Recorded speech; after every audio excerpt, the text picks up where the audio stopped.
Good morning, everybody. Natalie coming to live, spirit and coffee. Got my coffee here. Mm, yum, yum, yum, yum, yum. So, how is everybody doing? Um, First of all, there's no one on here to tell me how everybody's doing. So, as people get on, please share how you're doing. If you listen to it afterwards, let me know how you're doing. I'd love to hear how you're doing.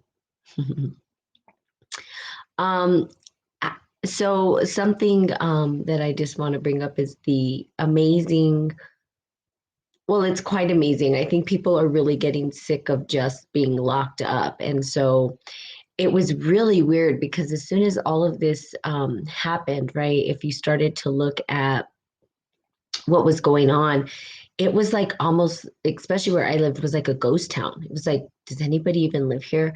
And, it's because everybody was indoors, they were inside. And it was kind of eerie, creepy, no one on the streets, no one on the road. And then now it's like everybody's stir crazy and everybody's out. I mean, it's like there's more people than there were before. I'm like, where did all these people come from? Good morning, Donald. I don't know if you're still on here, but it's interesting. I was like, these people weren't here before. Where are all these people coming from? Traffic's crazy. And then I never go out to eat or social settings. I don't want to say never. I rarely, and it's very rare that I go out to eat, but I decided to treat myself. And when I went out, it was like everything. Good morning, PBG. Was crazy, right? It was like there were so many people everywhere. It was nice to see, but I think everybody kind of got used to like there being no one around and it was just them out. Um, but it's nice to see people getting back to their life. It's nice to see that people are starting to connect, bond, and want to do things. So it's getting back to semi-normal, I guess you could say, right? Life, hopefully for your life. And just curious about what you guys have learned throughout the process of this. Again, I think there was a point when I called it the incubation time, right? Where it was a time to incubate, and a time to really start to look at that self awareness and understand, what exactly is, what am I doing in my life and where's the self awareness for myself and what am I going to create during this time? Did you use the time to really truly connect in or not? Did you use the time to support yourself into the next phase of your life? Good morning, Robert. Did you learn, what is it that you learned during this phase or this time? Did you learn anything? Or did you let the time just go pass you by? It was an incubation time, a time to reflect, also a time to restore, also a time to look at our patterns, right? A lot of things were falling apart in a lot of people's worlds, including mine. I mean, my whole world just went for a loop. Um, and so, is that the same case for you or not? Also, I think that in the phase, it was like the lack and limitation, which is why I was talking about abundance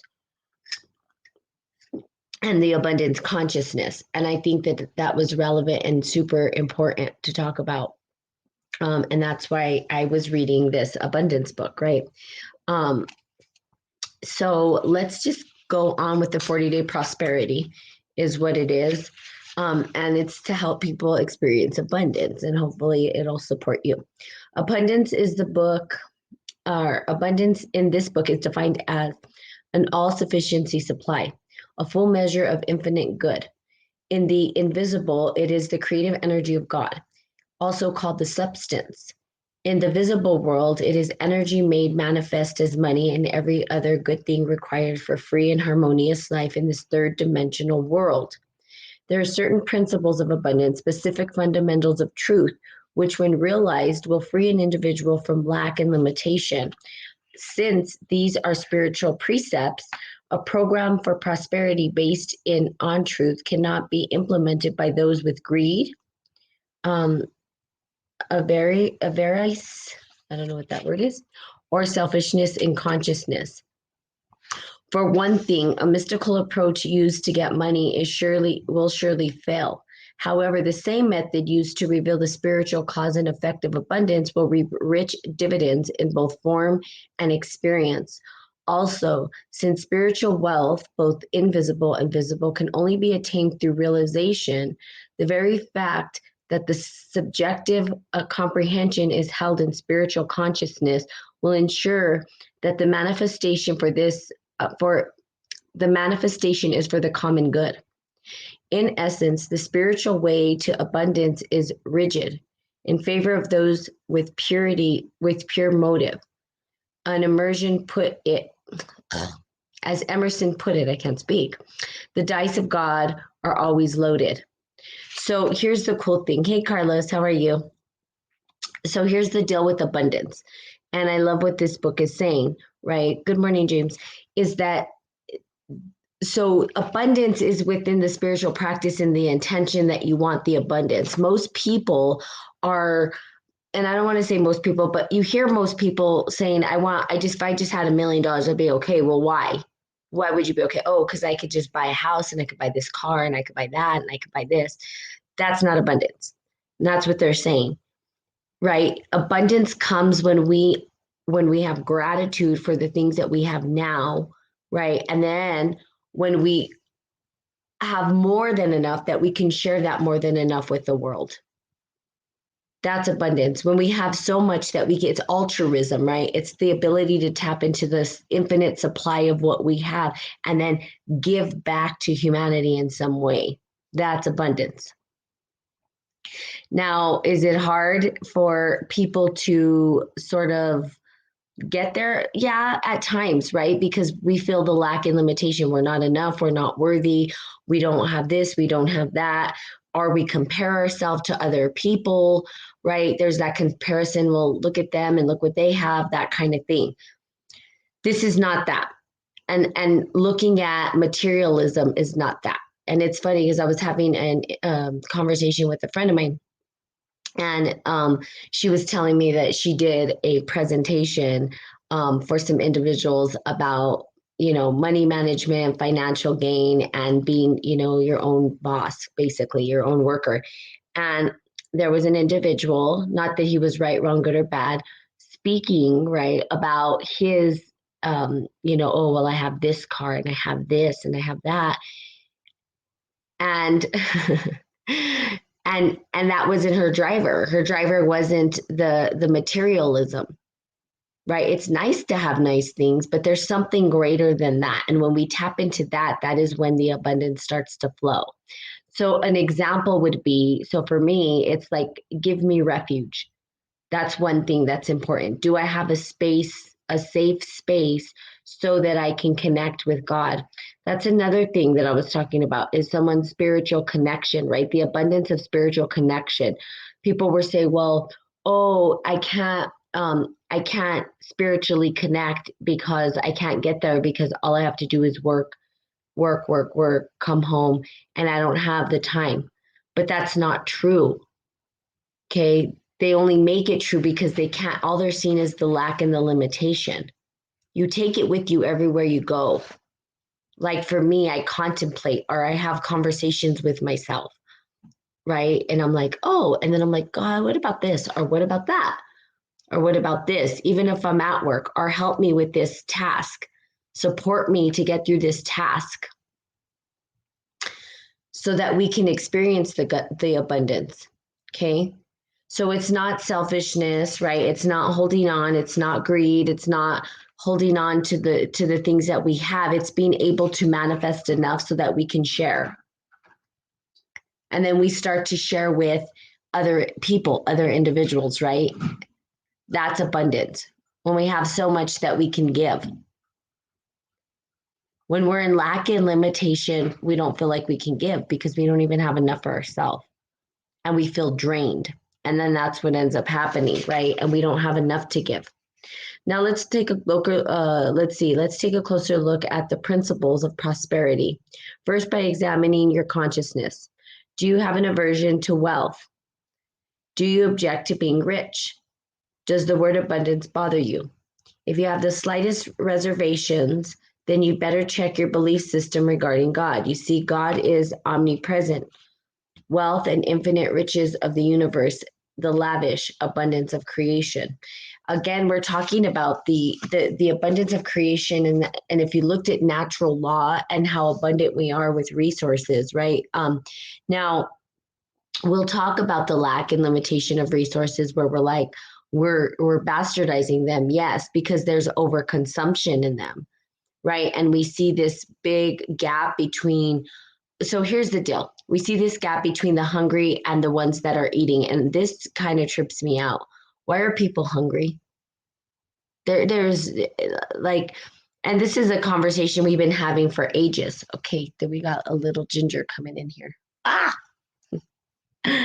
um, that we've been having for ages, right? There should be nobody that's hungry. Why are there people that are hungry? We throw away enormous amounts of food. We overconsume. And what do? We have tons of waste. And even in families, we overbuy food and we waste the food. Right? We've overconsumed. That's greed. But if we just had enough for us, right? Enough for ourselves, right? And enough for our family. Sorry, Ginger. She wants my attention. Hey, Ginger, come over here. You guys want to meet Ginger? It's a little kitty that loves me very much. This is abundance of love from a little kitty cat. But why are people hungry? It doesn't even make sense, right? But if we looked at how we utilize the resources, we recognize that there was enough for everybody before. We took what we needed. We didn't have to hoard or be greedy because we knew that everybody would be taken care of. But now people, right, are they're greedy. They hoard and they consume and consume and consume and consume and consume. And we've become a consumer. Good morning, Dennis. I don't know who else is on here, but good morning. We've become overconsumptive. We consume, or we have more than we need. Okay. And we saw this even when this whole pandemic started, right? People rushed out and they overbought stuff. Okay. They overbought things out of fear. That's the lack and the limitation. So we know if we just even talked about it, we looked at how when things started, when the pandemic started, all that stuff, we will see that the majority of individuals had a lack and limitation mindset. Why? Because they were afraid that they weren't going to have enough. But there is enough. And that's what this is saying, that God's always going to provide because God is magnificent. There's enough for everyone. 10 times over. The problem is, and the reason why we're feeling like there's not enough is because we're over consuming. That's called greed. That's called selfishness. Rather than just taking what we need, we overdo it. And then most of the time, the stuff that we don't use gets wasted. And then we have a lot of waste. Now, if that conversation triggers you in any way, right, you've got to ask yourself why. And that's what this is saying. Do these things trigger you? Are things that I'm saying triggering you? Are they making you upset? If they are, there's a reason why, right? Because I'm not talking to one individual. I'm even talking to myself. I overconsume. That doesn't make me any different than anybody else, right? There are things where I'm aware and I'm like, okay, do I need that? Should I get this? No, I try to purchase just enough. I don't need any more. If I have an abundance or something, good morning, Raphael, and there's more than I need, then what do? I give it to somebody else because I have an abundance, right? I'm able to give. So does it mean that I don't experience it myself? There's times that I overconsume, but we're human, right? And so it's the awareness around that.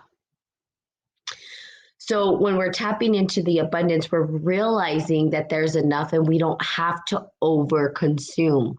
We don't have to get 500 different, I don't know, 500 pounds of toilet paper is what happened, right? That's kind of like the joke, the running joke of what happened in America.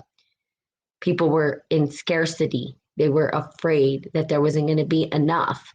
And now people are sitting on, 10-year supply of toilet paper, maybe. For what? For what?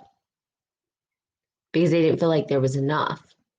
Here's the deal. Someone that lived in an abundance mindset or abundance consciousness said, you know what? If their toilet paper ran out, guess what? There's water and I'll rinse my butt.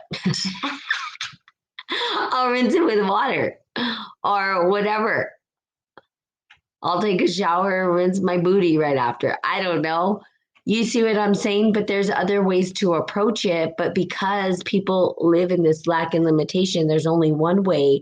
They don't recognize the resources that are around them. And if it's not this particular way, then there shouldn't be any other way. That's not abundance. Abundance is creative. Abundance says, oh, if it doesn't work out this way, how do I create it this way? How do I kind of go that way? How do I shift? Because there's enough and there's different ways to approach the same thing. It's not just one way. There's many ways. Just like food, people think that there's not an abundance of food. And literally, I have a friend who knows how to eat from the side of the highway. Like he can stop anywhere and he's like, you can eat this, you can eat that, you can have that. It may not be what you want at the time, but it's enough to have you survive. So you're gonna survive. You will survive. Good morning. Come here, Ginger. Oh, come here.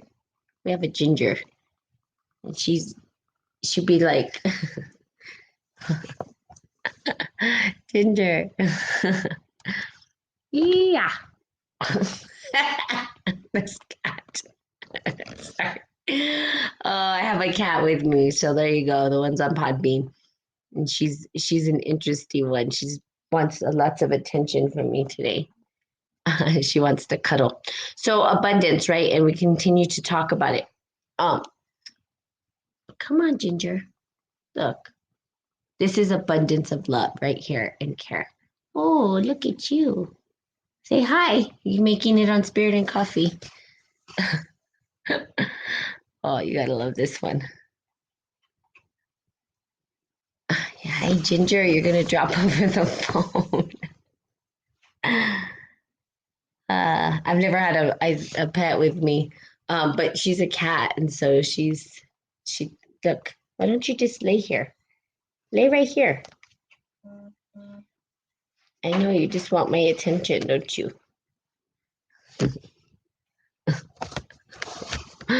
Ay, Dios mío, this kid.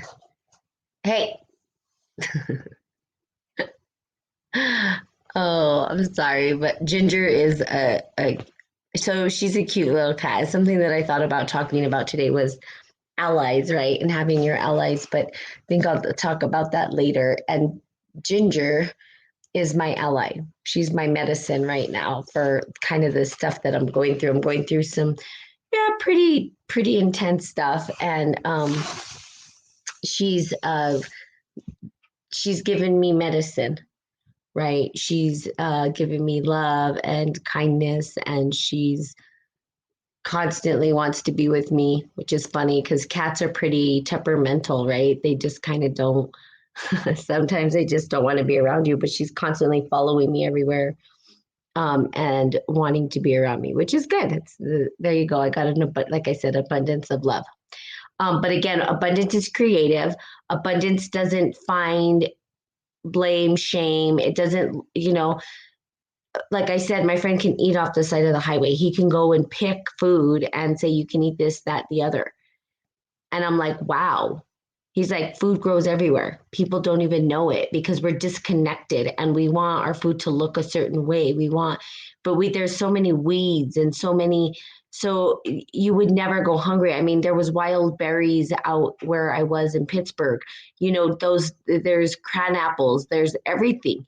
And the reality is there's enough, but we waste so much. And that's the problem. We over consume. And I say we, okay? Because I'm talking to myself as well. So I would say if you're looking at abundance for your life, right, and you're working on abundance, look at where you feel like you have lack. Are you over consuming on something? That tells you that you have this lack and limitation mindset, believe it or not. People will think, well, no, I got 500 of these. I'm abundant. Really? Then are you going to share them with people? Or are you going to let them go moldy and old and then what? Throw it out? Let it grow old, moldy, throw it out, and then nobody gets it and it's a waste. Or are you going to say, wow, I have enough, and not just enough for me, but enough to even give to this maybe homeless person on the side of the road, or this person? Or are you hoarding it for yourself?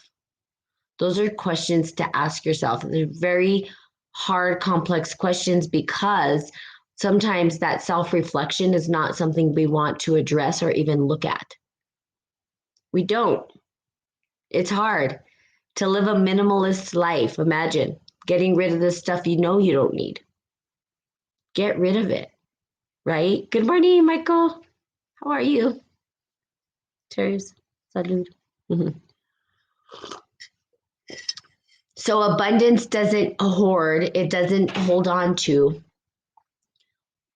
It allows the ebb and flow of life of giving and receiving. That's part of abundance, right? Give and receive, give and receive, give and receive. If I have a lot of something, I give. I'm like, oh, I have excess. Like I've given so much stuff away. There's things that I'm like, okay, I'm not even whole bedroom sets, everything. I'm like, here, take it. I don't need it. Because in the possession of our material stuff is not where abundance lives. You are the source of abundance. In other words, you have the ability to create. You're a creator. That's why when things fall apart in my life, they may be hard, but I'm not worried because I know that there's an abundance and that I will build another empire right back up. My little baby empire will be rebuilt, and it may fall again, and then I just rebuild with what I have. And before you know it, I have something beautiful. And then that goes away. And then I rebuild again. And it's okay. Most people are like, oh, I got to hold on to this and I got to hold on to this. And before you know it, they're old and they've hold on to all this stuff. And really all it's done is kept them from experience what true abundance is. Letting go is abundance. Trusting. It doesn't feel that way, right? Let go of all your personal possessions. Isn't that what God said? Isn't that what God told? I can't remember the story if anybody knows the Bible story, but I know that there was somebody who said, let go of all your material possessions. That's abundance because you realize when you let go of all of your possessions that you don't possess anything, that everything is here for you. You're never going to be without. There is no lack and limitation. We get in the way of our own self to experience lack and limitation. But giving up your materialism and all the stuff that you have and truly experience abundance, that's abundance. It's freedom, and it's the knowing that you're going to be taken care of regardless. Now, will it be as luxurious? Maybe not. Sometimes it's not. But then you're grateful for what you have, right? But holding on to all that, man, so here's the deal. You can, right? There's nothing right, wrong, good, or bad about it. The only person that's going to suffer is you. That's it. I mean, there might be ripple effects in the suffering, right, for other people around you, but the reality is that you're the one who suffers mentally, spiritually, physically. It's like a blocked artery. When we hold on to things and we hold on so firm that we can't let go, it's like a blocked artery and the blood can't flow. There's a giving and receiving that has to happen.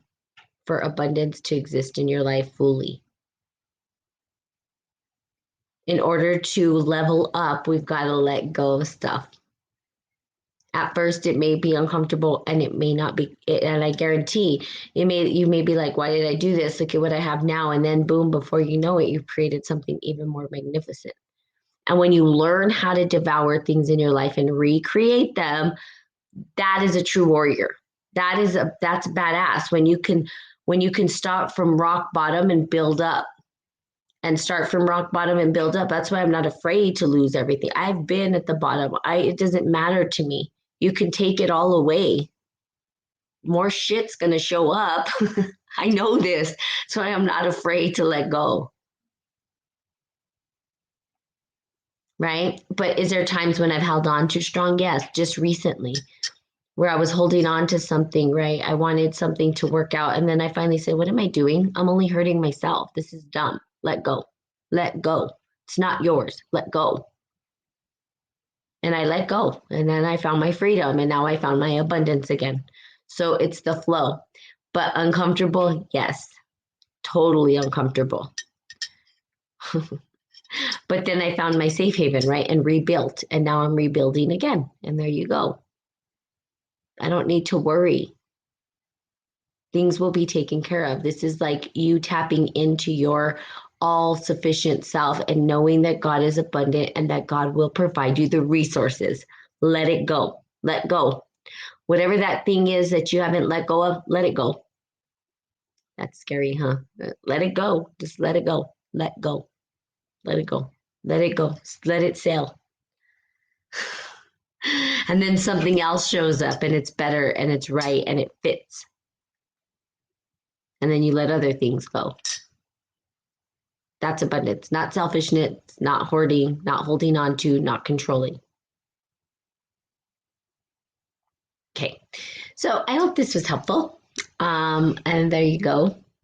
So I am going to go now. But I love you guys. I will continue on this abundance. Oh, I guess I should read the abundance meditations. Let me put this coffee down real quick. We have Ginger who decides to sleep.